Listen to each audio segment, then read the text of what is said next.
बार नवापारा अभयारण्य में जंगल की लूट का खेल। वाइल्ड लाइफ कंजर्वेशन सोसाइटी के अध्यक्ष निखिलेश त्रिवेदी के सनसनीखेज आरोप। नमस्कार दोस्तों, आज हम आपको दिखाने जा रहे हैं बार नवापारा अभयारण्य का वो काला सच, वो जंगल की भनभनाती गूंज जिसके पीछे छुपी है वन विभाग की मनमर्जी, प्राइवेट रिसोर्ट्स की चांदी और पर्यटकों की बर्बादी का पूरा खेल। जी हाँ, वाइल्ड लाइफ कंजर्वेशन सोसाइटी के अध्यक्ष निखिलेश त्रिवेदी ने जो आरोप लगाए हैं वो सीधे सीधे सवाल उठाते हैं कि क्या बार नवापारा अभयारण्य में जंगल की लूट चल रही है? क्या वन विभाग के कुछ अधिकारी रिसोर्ट लॉबी के इशारों पर काम कर रहे हैं? और क्या प्रकृति प्रेमी पर्यटक सिर्फ एक कमाई का जरिया बनकर रह गए हैं?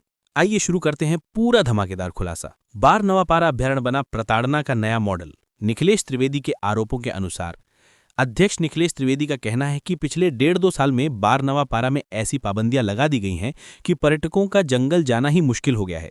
निखिलेश त्रिवेदी का सीधा आरोप है कि पर्यटकों को मानसिक, आर्थिक और शारीरिक रूप से प्रताड़ित करने की अघोषित नीति चल रही है। खासकर बलौदा बाजार के लोगों को बाहरी प्रवेश द्वारों से टिकट लेने पर मजबूर किया जा रहा है, और ये सारी बंदिशें इसलिए ताकि कुछ प्राइवेट रिसोर्ट्स को फायदा मिले। रिसोर्ट लॉबी का राज, बड़ा आरोप। निखिलेश त्रिवेदी ने एक और बड़ा दावा किया है। उनके अनुसार जैसे ही कुछ निजी रिसोर्ट खुले उसी दिन से खेल शुरू हो गया।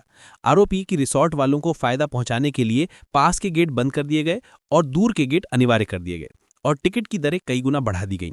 उनका कहना है कि बाहरी प्रवेश द्वार असली अभयारण्य की सीमा से काफी पहले बना दिए गए हैं ताकि पर्यटकों की जेब हल्की हो जाए और किसी को कुछ कहने की हिम्मत भी न रहे।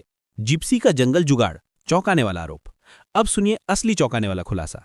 निखिलेश त्रिवेदी के अनुसार पहले पर्यटक 4-5 अलग रास्तों से बार नवापारा मुख्यालय पहुंचकर सिर्फ 1300 रुपए में जिप्सी ले लेते थे, लेकिन अब वही जिप्सी 4500 रुपए में पर्यटकों को उपलब्ध कराई जा रही है और प्राइवेट रिसोर्ट वाले 5500 रुपए तक वसूल रहे हैं, जबकि पहले सिर्फ 3000 रुपए में रिसोर्ट उपलब्ध हो जाते थे।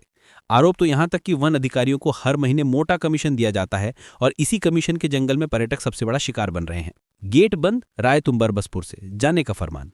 निखिलेश त्रिवेदी ने वन विभाग पर गंभीर आरोप लगाते हुए कहा कि बलौदा बाजार, पलारी, कसदोल, बिलासपुर दिशा से आने वाले पर्यटकों को अक्सर कह दिया जाता है गेट बंद है, वापस जाओ, या रायतुम या बरबसपुर जाओ, वहां से टिकट कटा कराओ। और ये दोनों जगह बलौदा बाजार से जाने वाले पर्यटकों के लिए काफी दूर हैं, यानी आम पर्यटक का समय भी गया, पेट्रोल भी गया और पैसा भी गया। ट्रैक्टर, ट्रक, ट्रांसपोर्टिंग वाहन अंदर, पर्यटक बाहर। ये तगड़ा सवाल सबसे बड़ा यही कि अगर जंगल की सुरक्षा इतनी कड़ी है तो फिर ट्रैक्टर बिना रोकटोक और जांच के अंदर आवागमन लगातार कैसे कर रहे हैं? इसी तरह पिटअप अंदर, मिटाडोर अंदर रोज धड़ल्ले से आवाजाही कर रहे हैं और उनकी जांच भी नहीं की जाती। लेकिन नियमों का हवाला देकर भयादोहन कर ऐसी नीति बनाई गई कि पर्यटक नहीं, प्रकृति प्रेमी नहीं, कैमरा लेकर जंगल की खूबसूरती देखने वाला कोई भी भारी भरकम शुल्क दिए बिना आ जा नहीं सकता। निखिलेश त्रिवेदी सवाल उठाते हैं, क्या वन विभाग इसलिए रोक रहा है कि कहीं अंदर की पोल ना खुल जाए, कहीं किसी काले पीले खेल का पर्दा फाश ना हो जाए? उच्चाधिकारियों से गुहार, उम्मीद सिर्फ वन मंत्री से है। त्रिवेदी बताते हैं कि वो जिला कांग्रेस कमेटी के पूर्व अध्यक्ष हितेंद्र ठाकुर के साथ डीएफओ से मिले भी थे, लेकिन ना समाधान मिला ना आश्वासन, क्योंकि राज भाजपा का है। अब उम्मीद सिर्फ एक व्यक्ति, राज्य के वन मंत्री से है। निखिलेश त्रिवेदी ने मांग की है कि उच्चाधिकारी तुरंत हस्तक्षेप करें, जांच हो, जिम्मेदारी तय हो और पर्यटकों के अधिकार बहाल किए जाएं। तो दोस्तों, सवाल बहुत हैं, आरोप गंभीर हैं और बार नवापारा अभयारण्य का मामला अब सिर्फ जंगल का नहीं बल्कि जंगल की न्याय व्यवस्था का हो चुका है। क्या वन विभाग इस पर चुप रहेगा? क्या आरोपों की जांच होगी? क्या जंगल पर्यटकों के लिए खुलेगा या फिर रिसोर्ट लॉबी के लिए? इस पूरे मामले पर हम लगातार नजर बनाए रखेंगे। आप बस चैनल को लाइक करें, वीडियो शेयर करें और कमेंट बॉक्स में हमें जरूर बताइए कि आप क्या सोचते हैं। क्या निखिलेश त्रिवेदी के आरोप सही लगते हैं या कोई और कहानी छुपी है जंगल की सरसराहट में? धन्यवाद, नमस्कार। बने रहिए जनसंवाद के साथ।